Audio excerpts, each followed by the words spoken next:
Existem requisitos de validade de um contrato rural para que ele seja admitido como prova? Sim, sim, existem. Todo contrato, na verdade, né, ele tem que preencher certos requisitos. Né? Antes de falar sobre o tema, já vou aqui falar o pessoal que está nos acompanhando.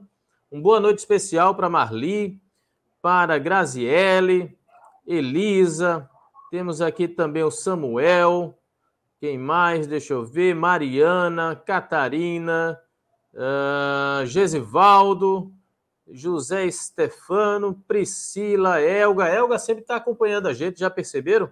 O Alain, né? Dentre outros. Né? Pessoal, essa questão dos requisitos. Vamos lá.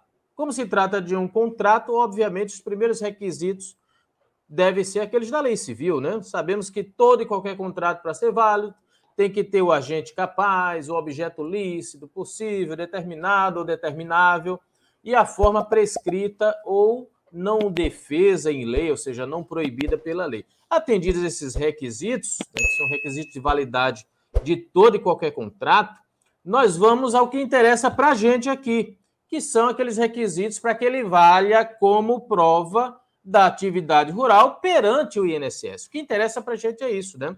O que é que teria que ter ali nesse contrato para que o INSS aceite, seja um contrato de parceria, seja um contrato de comodato, de meação, ou até mesmo um contrato de arrendamento, para que isso valha como prova, né?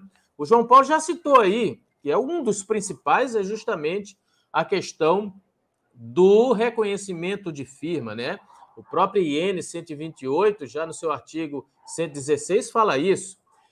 O interessante, gente, é que para que a gente entenda melhor essa sistemática dos contratos rurais, estude o que fala a Lei 4.504 de 64, que é o Estatuto da Terra.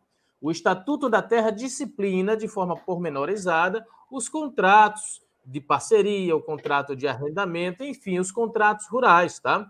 O decreto 59.566, que regulamenta essa matéria, também é super interessante. Dá uma olhadinha lá, vai lá, vê o que fala esse decreto sobre os contratos rurais.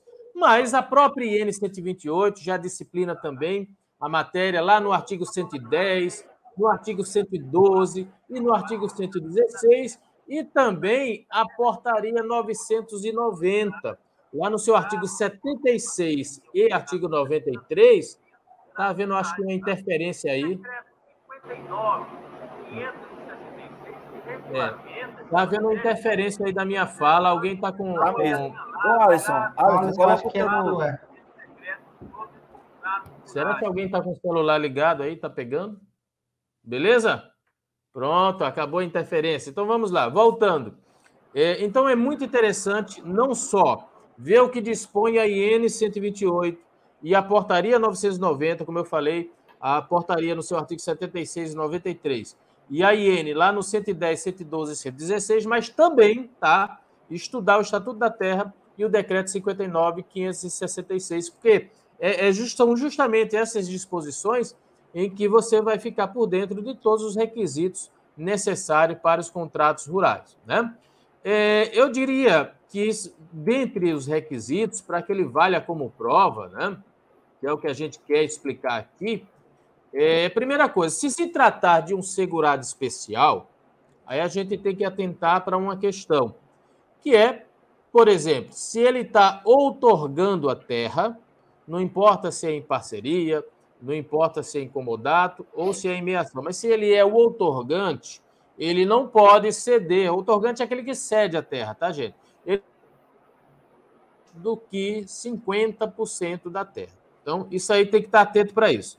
Se ele cede mais do que isso, se ele for um segurado especial, ele vai perder essa condição de segurado especial. Então, primeiro ponto que eu chamo a atenção nos contratos rurais é esse limite de cessão, tá? Se tratar, obviamente, de um segurado especial, para que isso não seja, aí não desconfigure, não descaracterize a condição de segurado especial. Como o João Paulo bem falou, o reconhecimento de firma é um requisito, tá?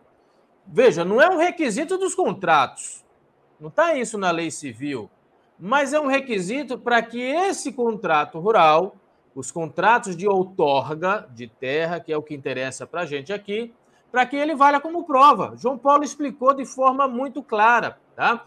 Agora, eu chamo a atenção para um detalhe, que a IN 128, ela fala, sim, que deve ter lá o reconhecimento de firma, mas ela dá uma segunda opção também, que é o registro desse contrato em cartório, ou uma coisa ou outra. Agora, na prática, né, ninguém pega um contrato, é muito difícil, pelo menos nunca chegou na minha mão, um contrato rural, seja de parceria de meação ou comodato, ou mesmo de arrendamento, que tenha sido registrado em cartório, tá? O mais fácil, o mais prático, o mais econômico, inclusive, é apenas reconhecer a firma. O contrato está lá, contrato particular, via de regra, e você vai no cartório para reconhecer a firma. Isso é mais rápido, mais prático, tá? E menos dispendioso em termos financeiros do que você levar o contrato para um cartório de títulos e documentos e pedir para que aquele contrato seja registrado no cartório. Mas se fizer isso, aí diz a IN 128, não precisaria, em tese, do reconhecimento de firma. Por quê? Porque o ato de registrar já haveria ali exatamente aquilo que João falou, que é dar fé pública, né, João? Para o contrato, ou seja, a participação ali do notário naquele contrato ao registrá-lo, né? Seja na forma de reconhecimento de firma, seja na forma de registro em cartório, né? Já supriria aí. Agora, repito, o mais comum, o mais prático e o menos dispendioso é você reconhecer firma, que é realmente um verdadeiro requisito. Agora, lembrando, seja reconhecimento de firma ou seja o registro em cartório, tá? Tem que ser contemporâneo ao início do período que se pretende comprovar. Aquilo que o João Paulo falou, não adianta você pegar um contrato lá de terra que você já trabalha há 20 anos e querer reconhecer firma agora. Por que isso? Porque a própria IN, lá no seu artigo 116, inciso 1, diz que o marco de validade inicial, veja, o marco de validade inicial dos contratos rurais é exatamente a data do reconhecimento de firma, ou do registro em cartório, mas geralmente do reconhecimento de firma. Então, qual seria o marco final desse contrato? Aí já é o quê? A data prevista para findar aquele contrato, ou seja, a data fim do contrato, que já está prevista nela própria, ou até mesmo qualquer outra forma de desconstituição desse contrato prevista na própria lei civil, morte dos contratantes, nulidade ou anulação desse contrato, o distrato, etc. Qualquer das modalidades previstas lá na lei civil que põe fim aos contratos, né? Se isso acontecer, ele se desconstitui e, obviamente, isso aí será o marco final. Mas lembrando, ele inicia sua validade como prova, vai realmente a partir do reconhecimento de firma ou do registro em cartório, como diz a IN, e, obviamente, se esse reconhecimento de firma ou registro em cartório for contemporâneo ao início das atividades que se pretende comprovar, como o João Paulo bem explicou. Mas, gente, o que é que eu chamo a atenção aqui em matéria de contratos rurais?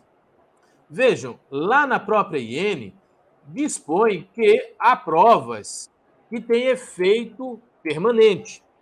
Ora, se eu quero comprovar, por exemplo, atividade segurada especial, nós temos toda aquela sistemática em que você tem que juntar, no mínimo, uma prova para cada metade da carência. Mas há algumas provas que elas podem comprovar toda a carência, porque são provas que nós chamamos de efeito permanente. Dentre essas provas, os contratos rurais, né, são de efeito permanente. Isso é muito interessante.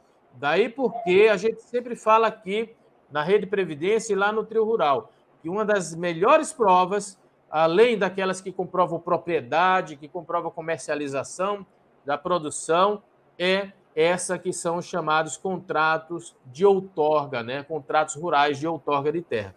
Excelente prova, porque tem esse efeito permanente. Ok, gente? Então, esses são os requisitos que eu traria aqui como os mais importantes para que esses contratos rurais sejam aceitos como prova perante o INSS. É com você, Alisson.